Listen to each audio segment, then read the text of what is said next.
Hello everyone. Today we're going to talk about how to change an auditor.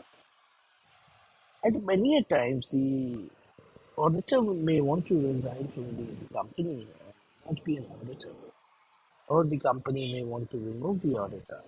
So, what are the steps and what are this process to change the auditor?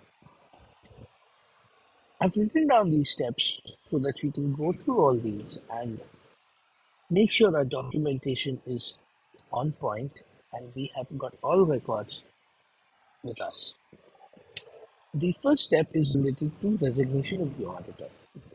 When an auditor resigns, he needs to give a letter to the company stating the reason why he wants to resign from the position of the auditor. This letter will be an attachment to the form ADT 3, which you'll find in Ministry of Corporate Affairs that you need to upload, that the auditor needs to upload this attachment letter so that the auditor can be removed. Now, when the auditor has resigned, there's a casual vacancy that has been created.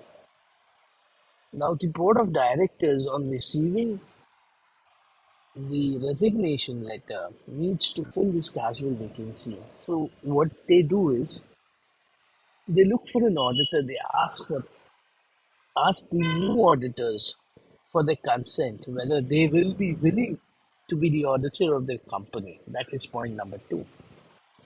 The company needs to obtain a consent, the eligibility that if given the chance to that auditor, he'll be able to do it.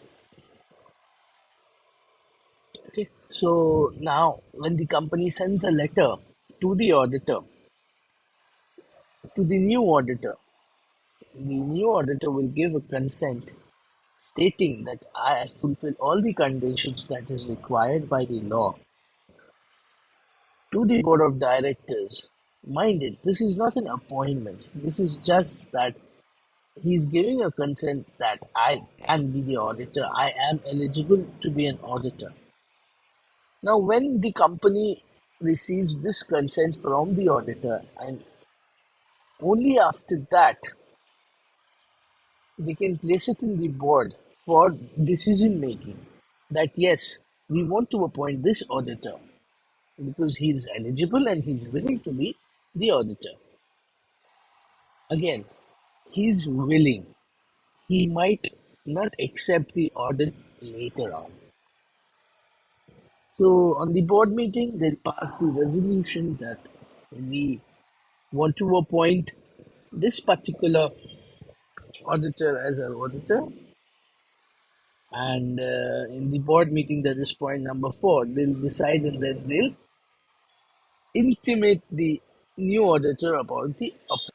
So the board will send a extract of the resolution along with a letter to the new auditor stating that in the board meeting they have appointed so and so firm or the proprietorship firm as the auditor.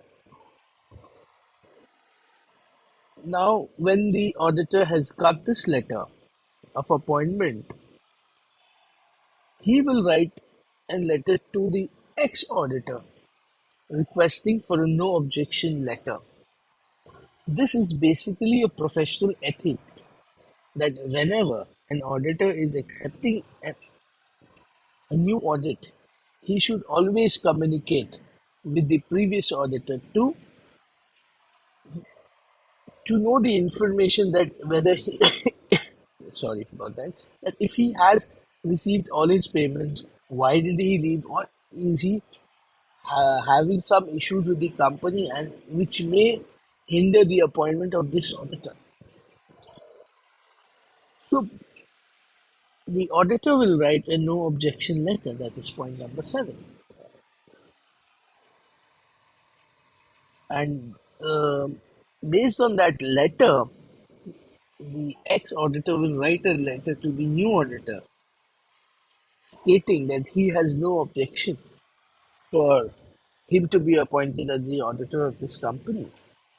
And if he has any objections, say I'll just give you an example for this objection. Maybe the fees has not been paid, or there might be some fraud in the company which the company does not want to acknowledge, does not want him to write. So he'll write it in the no objection letter. But mind you, if he has an objection, the new auditor cannot accept the audit. Either they have to resolve the matter. If I'm sorry again, if any fees are pending, then the fees needs to be paid and then obtain a new no objection letter. After clearing out and after getting a no objection from the previous auditor, the company will get an acceptance letter from the new auditor stating that I have accepted the audit and the, the new auditor is willing to audit. And also I'll tell you one more thing. In case of a casual vacancy of the auditor, the appointment is only up to the AGM of the that financial year. You cannot appoint an auditor for 5 years in case of a casual vacancy. I'll attach all these letters in a Google Drive and you can mail me so that I can send you those attachment in your email if you want because I think that will be helpful.